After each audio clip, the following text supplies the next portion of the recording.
Hey guys, thanks for joining me on this episode of Tar Heel Overland. In this episode, we're going to talk about DoubleMint. So DoubleMint is a 1994 Ford Ranger that I owned for a couple of years, and it's pretty obvious where the namesake comes from. DoubleMint spent its previous life as a Forest Service truck, which is where it gets its minty green color from. And the previous owner actually bought it at an auction, at a government auction, and then did the solid axle swap and added the fuel cell, converted the transfer case over to manual, and those kinds of things.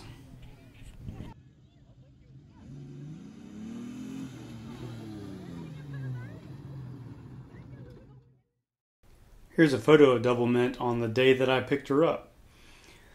She had some different tires on. These are some 36-inch IROCs on some Mickey Thompson Classic 2 wheels. Later on ended up upgrading those, and we'll talk about those here in just a minute. And you also notice that the front bumper configuration is a bit different. And you'll probably also notice in these photos that she's got the Casey Daylighter lights with the little happy face covers. And you can see those same lights on the JK in my most recent videos. Let's make a quick run through on the drivetrain specs. So looking here in the side view, we've got the largest engine available in the Ford Ranger in 1994, which is a 4.0 V6 engine, a 5-speed M5OD transmission, and we've got the Bog Warner 1354 transfer case, which was originally electric and then converted over to manual. We've got a Dana 44 from a 79 F-150 that's been upgraded with Detroit locker and 488 gears. The front suspension consists of 5.5-inch lift springs for a Ford Bronco, as well as extended radius arms. The front bumper is made by Affordable Off-Road and was powder coated locally. It also has a Tiger Shark 9500 winch, which I also transferred over to the JK after I sold the Ranger. Here's a picture of the Affordable Off-Road bumper. It actually comes in a few different pieces just for shipping purposes, and then you can bolt them all together. I would highly recommend welding these together. I did bolt them together originally, but that caused some issues, during heavy winching, and can actually let the bumper move a little bit. So I'd recommend actually that you weld these pieces together and then actually tack weld the bumper to the frame.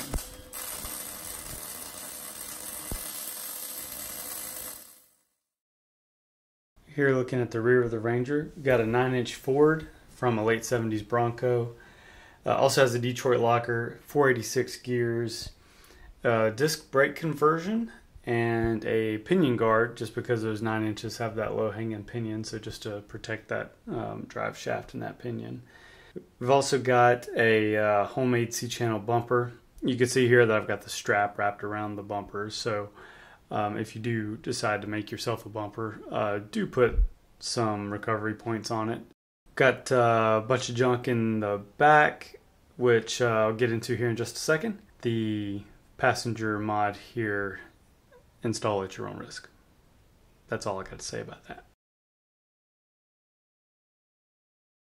Here's a good shot that shows you the inside of the bed. Behind the passenger seat, there's a job box, toolbox, which is where I kept all my tools and my spare parts. And the bed behind the driver's seat is a 10-gallon fuel cell from Summit Racing. It's been adapted to use the stock Ford Ranger fuel tank as an in-tank unit instead of using an external pump. And we've got the full-size spare, and that's actually bolted down into the truck bed so it doesn't move around, or if we were to flip or something, it didn't go flying out. Normally when I go on a trip, I'd also put a spare gas can back here, like a 5-gallon can. That 10-gallon fuel cell really wasn't quite big enough. So the last thing I'll talk about here is the tire and wheel combo. The truck originally came with the 36-inch IROCs on the Mickey Thompson Classic 2s, and I like IROCs. I've run them before. They're a good tire, but I wanted this truck to be a bit more street worthy. So I ended up taking those off and selling them, and I bought a set of Humvee takeoffs, which are the Goodyear MT Oz tires. So they're a 37, 1250, 16.5-inch wheel. And then I went and sourced some double bead locks from a Hummer. So there's a company called Trailworthy Fab that takes Humvee bead locks and basically reconditions them, and then they will cut out the centers and put in any kind of backspacing or wheel pattern that you want. If you're interested in seeing how that wheel and combo all goes together and how it works, check out my Hummer wheel assembly video, and I'll throw a link here for that.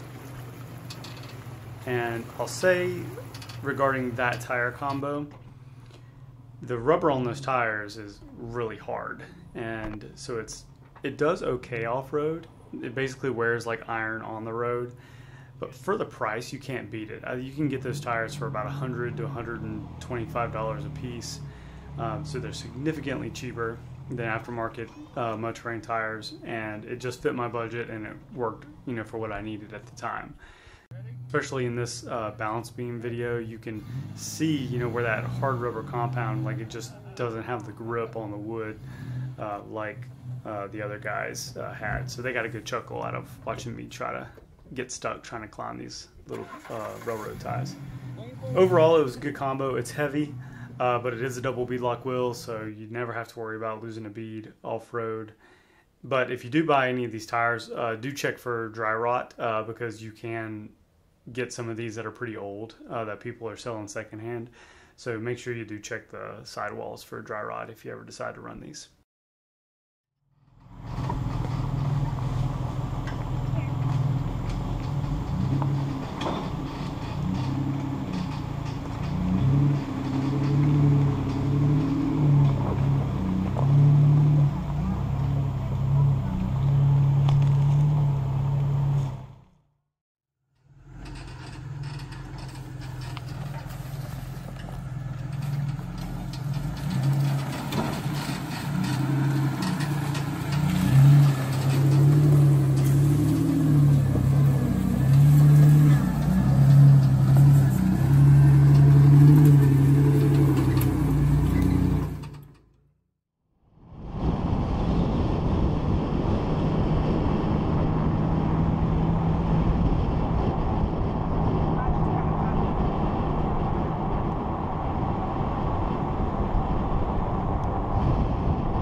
So anyway, I think that's about it for this video. We're on this journey to experience the outdoors as a family. I'm going to bring you the journey. Whatever comes, I'm going to bring you the journey via this YouTube channel. And if you're interested in watching it, hit that subscribe button, hit the likes, leave a comment.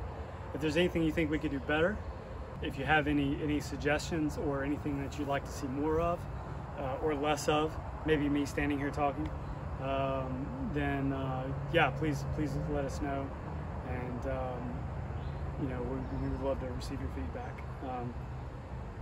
Next time I'll use bug spray, but anyhow, thank you for watching, and thank you for supporting these videos, and we'll see you next time.